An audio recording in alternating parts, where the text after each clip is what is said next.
Alors, je vais vous raconter aujourd'hui mon épopée avec ce patron Léo. C'est vrai que c'est une chronique couture un peu particulière pour moi, parce que pour moi l'épisode n'est toujours pas terminé. Mais je vais vous raconter tout ça. Donc, ce qu'il faut savoir, c'est que ce patron Léo, j'ai eu un coup de cœur absolu. Je suis tombée dessus un petit peu par hasard. C'était la première fois que j'achetais un patron République du chiffon. C'était une marque que je suivais. Et là, je me suis lancée parce que j'ai eu un coup de cœur pour cette veste tendance un petit peu kimono et parce qu'elle existait en PDF, donc côté immédiat, pratique pour moi. J'adore les PDF, je le dis et je le répète, je trouve ça vraiment génial. Alors, je l'ai acheté quasiment dans les premières et ça aura son importance pour la suite. Donc, mis à part le fait que ce PDF est à 9 euros, ce que je trouve vraiment trop cher, je le dis, je le répète, pour un PDF, 9 euros et plus, c'est bien trop cher. Mis à part ça, pas de problème, acheter, imprimer, assembler, c'est toujours un peu long, mais moi, ça me convient. Et c'était parti pour la phase suivante, l'assemblage.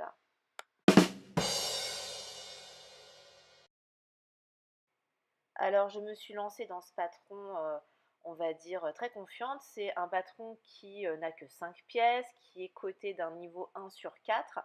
Donc, je me suis lancée avec un jersey très sympa, un petit peu épais que j'avais acheté, avec des rayures, donc avec des raccords. Mais bon, voilà, c'était pour moi assez simple à faire, donc pas de problème. Je voulais prendre bien le temps de faire mes raccords. Donc, au début, les premières étapes, pas de problème. Étape 1 et 2, c'est faire la poche et son emplacement. Euh, Étape 3, pas de problème non plus, c'est coudre les devants et le dos ensemble, par les épaules, par les côtés, pas de problème. Bon, l'étape 4 aussi, c'est assembler les encolures devant pardon, et les encolures dos ensemble, c'est du classique. L'étape 5 déjà, elle m'a posé un petit peu plus de problèmes, pas du tout parce qu'elle était compliquée, mais parce que j'étais pas trop d'accord avec ce que ça allait donner. Donc il fallait surfiler tout le bas du corps du vêtement et former un pli et surpiquer toute la longueur. Donc pour moi, ça faisait des finitions pas terribles. Donc ok, c'était pour une veste, on va dire, de niveau facile. Mais quand même, ça m'embêtait. Donc, c'est là où j'ai commencé un petit peu à bidouiller et à faire tout simplement autrement. C'est-à-dire que je me suis dit, je vais faire à la fin un ourlet tout simple et ce sera bien plus joli. Bon, c'était pas ce qu'il fallait faire, hein, je vais pas vous mentir. L'étape 6, eh bien l'étape 6, elle m'a laissé un petit peu perplexe.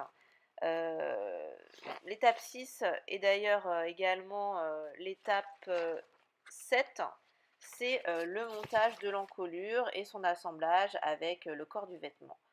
Et alors là, autant dans les patrons, moi j'aime bien découvrir des nouvelles techniques qui peuvent être plus efficaces, peut-être plus simples ou avec un rendu plus joli que celles qu'on connaît déjà. Autant là, j'avoue que cette technique d'assemblage, elle m'a paru compliquée, surtout pour un vêtement justement côté 1/4 avec un rendu pas génial, voilà, avec finalement une finition qui est pas géniale non plus, qui est pas, enfin, j'ai pas vu le bénéfice ni l'intérêt euh, de cette technique d'assemblage, de cette parmenture sur le corps du vêtement. Donc déjà, j'étais un petit peu perplexe, et puis j'ai dû vraiment m'arrêter hein, sur cette partie-là. Et puis enfin, quasiment la dernière étape, eh bien, c'est celle qui concerne la fin en fait, le bas du vêtement. Sauf que évidemment, le côté bidouillage, ben ça allait pas parce que au final, la parmenture est censée tomber pile poil au niveau de l'ourlet de bas. Donc, évidemment, ça a fait tout un tas de problèmes que j'ai réussi à bidouiller. Et je me suis retrouvée avec une veste qui, au final, me paraissait super jolie. J'avais fait des raccords de folie. Ok, j'avais eu du mal. Ok, cette espèce de parmenture du kimono, elle me paraissait pas super. Elle aurait pu, à mon avis, être plus jolie, mais bon, ça passait. L'ensemble global me convenait parfaitement.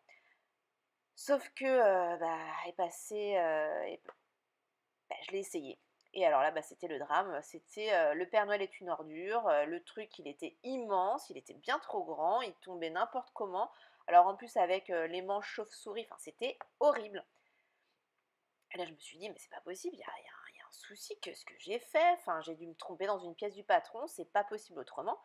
Donc, j'ai revérifié et re-revérifié tout ce que j'avais fait. Pour moi, il n'y avait aucune erreur. Donc, j'ai essayé de fouiller un petit peu sur internet, sauf que, comme j'ai déjà dit, moi, cette veste, je venais tout juste de l'acheter, elle venait tout juste de sortir. Personne n'avait fait encore de retour sur internet, donc je me sentais un petit peu bloquée. Donc, moi, pour moi, c'était un problème avec la pièce de dos qui était bien trop large. Donc, j'ai regardé un petit peu ça en détail et j'ai estimé qu'il fallait couper cette pièce de dos. Donc, adieu mes beaux raccords. J'ai coupé en deux mon dos, j'ai enlevé, je dirais, 5 bons centimètres en tout. Et j'ai refait une couture en plein milieu du dos. Donc, c'était un petit peu le désespoir. En plus, avec l'énervement, mes raccords de dos, alors que partout ils étaient super, là ils étaient un petit peu ratés.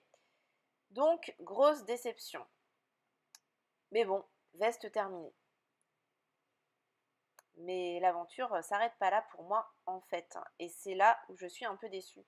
C'est-à-dire que je me suis dit, voilà, il y a un problème. Alors peut-être que le problème c'est moi je ne. Voilà, je pars toujours un petit peu de ce principe-là. Après tout, je suis couturière autodidacte.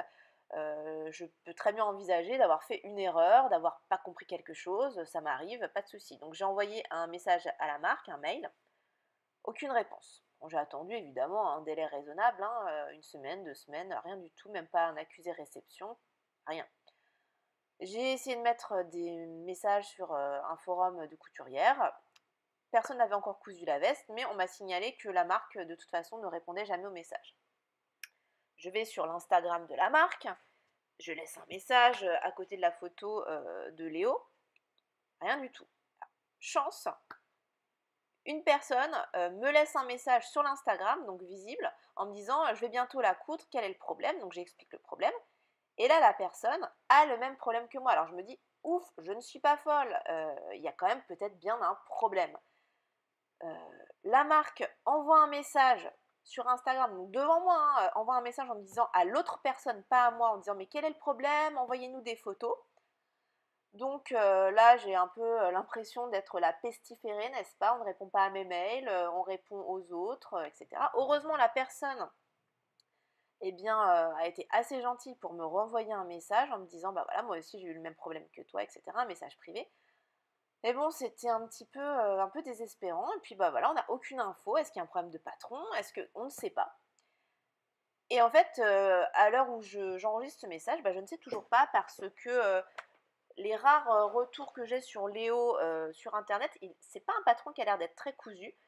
Personne n'en fait mention de ce problème. Alors est-ce que le patron a été modifié? Est-ce que c'est moi et l'autre personne qui avons fait une bêtise? Peut-être. En fait, on ne sait pas. C'est un petit peu le flou artistique. Donc là, je profite de cette vidéo. Si quelqu'un a un élément de réponse, s'il vous plaît, envoyez-moi un mail parce que j'ai désactivé les commentaires, mais ça me ferait vraiment plaisir d'avoir un retour, parce que j'ai envie de savoir. En plus, c'est un modèle qui me plaît, d'ailleurs, j'ai tenté de le recoudre, donc ça, on va en parler un petit peu plus tard. Donc moi, j'aimerais bien savoir. Par contre, s'il s'avère vraiment que c'est une erreur de patron, moi je trouve ça honteux. Je le dis franchement, c'est honteux. Euh, S'il y a une erreur, au moins on corrige l'erreur du patron et puis éventuellement on rembourse les personnes qui, euh, qui ont acheté le patron erroné ou voire même on envoie un message d'excuse, je ne sais pas. Enfin, moi je comprends pas trop cette attitude. Bref, on passe à la suite.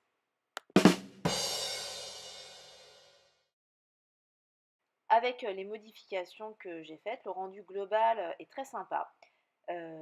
Petit bémol sur les poches, parce que même avec mon jersey qui est épais, elles pendouillent un peu, elles n'ont pas de tenue, et c'est dommage, parce que les poches, c'est vraiment le réel atout de ce modèle. Donc comme je ne voulais pas rester sur un échec, et que j'avais pour moi en tout cas résolu le problème du patron en le bidouillant, en bidouillant cette pièce du dos, mais bon, ça fonctionnait. J'ai décidé donc de le refaire dans un lainage léger. Et là, j'ai voulu respecter toutes les étapes du patron bien comme il faut et pas refaire les petits bidouillages sur le bas du patron, sur, voilà, sur les petits trucs que j'avais fait, que j'avais bidouillé. Je me suis dit, allez, je reprends tout, je modifie la pièce de dos et je suis le patron. Et là, ça a été le drame parce que autant mon tissu, mon nouveau tissu, mon lainage léger a été nickel pour le rendu des poches, magnifique. Mais alors autant avec les manches chauve-souris là, ces manches, bah, ça le fait pas du tout, un lainage un peu, voilà, un petit peu qui est un peu rigide finalement. Donc voilà, très très déçue.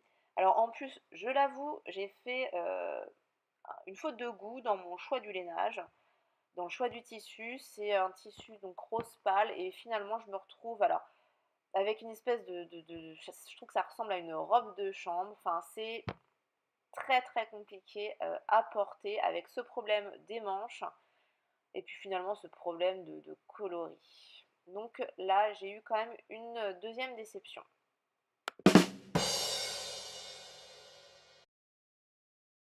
Alors, est-ce que ce modèle est facile à porter? Il n'y a pas vraiment de réponse.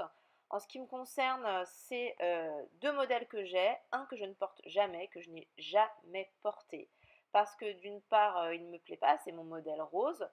Le rendu global ne me plaît pas, et puis en plus, je ne suis pas à l'aise dedans. Dès qu'il faut lever les bras, j'ai l'impression d'être un robot, tout bouge en même temps, enfin, c'est vraiment pas agréable. Mais l'autre modèle, bah, je le porte tout le temps. Il n'y a pas une semaine qui se passe sans que je ne le porte. Donc je ne peux pas trancher. C'est un modèle qui pour moi avait énormément de potentiel, mais qui demande de faire très attention au choix du tissu et qui est décevant par rapport à son montage qui n'est pas pour moi facile. En tout cas dans le sens qui roule. Et avec cette erreur, est-ce que c'est une erreur de ma part, une erreur du patron, en tout cas ce mystère de la pièce du dos du patron.